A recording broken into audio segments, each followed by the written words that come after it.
Two electric SUVs from German prestige brands have just gone on sale in Australia, Mercedes-Benz EQC and the Audi e-tron. Can the Audi run rings around its rival, or will the three-pointed star outshine the opposition? It's time to run the circuit tester over these two cars to find out.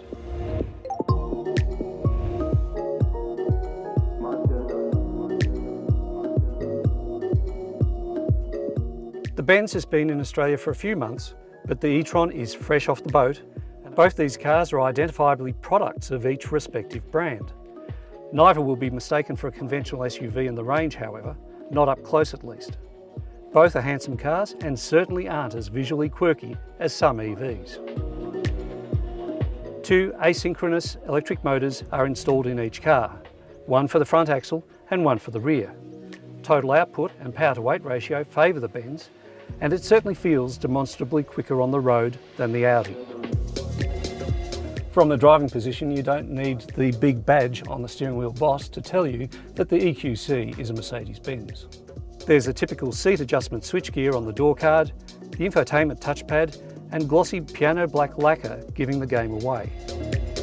The aggressive contouring of the seats in the Benz will not be to everyone's liking. They're snug and supportive at least, but they're not the sort of seats you just sink into. And the driving position doesn't quite work, with the footrest too low and far from the driver, relative to the accelerator and brake pedals.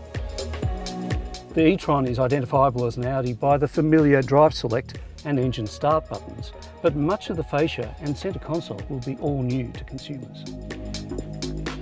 The front seats are quite well shaped, but not as uncompromising as those in the Benz, and the footrest is where it should be too. A head-up display would be nice, however, especially as the Benz has it. With a lower cowl height, the Audi provides a slightly better field of vision to the front. The unusual drive selector has its park button right where your left thumb would unlock the transmission selector in a standard car. Grab the handle to shift from reverse to drive in a hurry, and you might find you've selected park instead.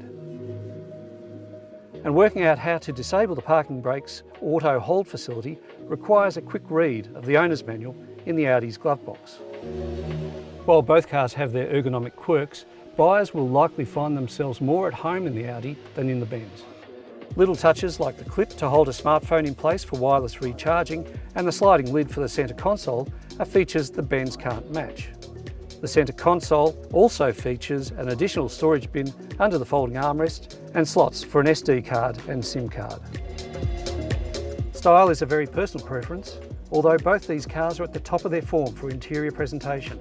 But for seat shape and overall ergonomics, chalk this up as a win for the Audi. The shorter wheelbase of the Benz results in slightly reduced legroom for rear seat occupants of average height.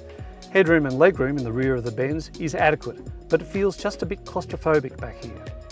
But passengers in the rear are well served by adjustable climate control vents and USB-C type recharging ports. There's a sense of added spaciousness in the back of the Audi. The whole cabin feels lighter and airier than the Benz.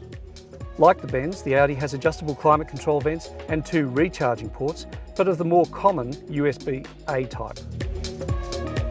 Slightly smaller dimensions limit the available volume for luggage in the Benz. There's no denying that the Audi wins this one hands down. With luggage capacity close to 1/3 larger than the Benz, the Audi has the room for an inflatable compact spare tyre.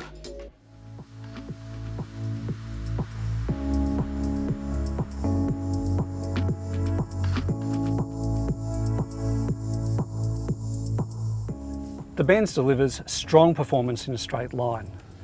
And that's not surprising given it produces power and torque levels similar to an old-fashioned V8, and it channels the whole lot through an all-wheel drive system for maximum traction. So you want to be pretty sure when you take on this zero-emissions vehicle in the off-street drags. But when it comes to cornering, it's a bit of a boulevard cruiser. It rides generally well, but its dynamic ability is hampered by weight and chassis tune.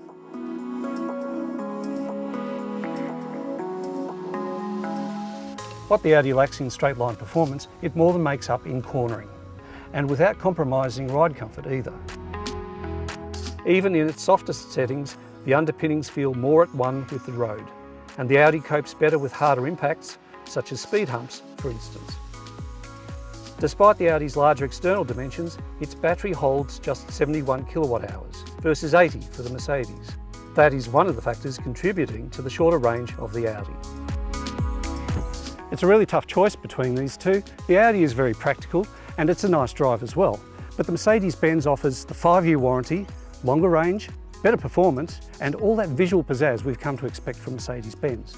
So for the sake of this exercise, the Mercedes-Benz EQC400 is the winner.